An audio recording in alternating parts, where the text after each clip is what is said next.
shunchaki o'tib ketmaylik bu dunyodan. Hech bo'lmasa Ramazon oyida bandaligimizni Allohga izhor qilib qo'yaylik. Biz qanday bandaligimizni Allohga ko'rsataylik. Alloh bizni ro'zamizga ham muhtoj emas, sadaqatimizga ham muhtoj emas. Alloh bizni och qolishimiz, chanqashimiz, ayol bilan masofamizni uzoq qilishimizga ham muhtoj emas. Allohga keragi yo'q. Bitta narsani kutyapti Alloh. Meni buyrug'imni bajaradimi bu yoki bajarmaydimi?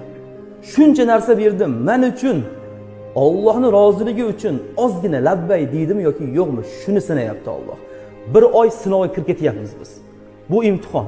Imtihon natijasi hayit kuni bo'ladi. Va eng katta natija qiyomat kunida bo'ladi. Agar hayitda ham yutqizsak, qiyomatda ham yutqizsak, biz xosirlardan, yutqazuvchilardan bo'lib qolamiz.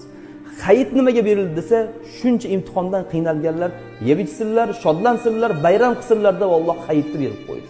O'sha kungacha imtihondamiz.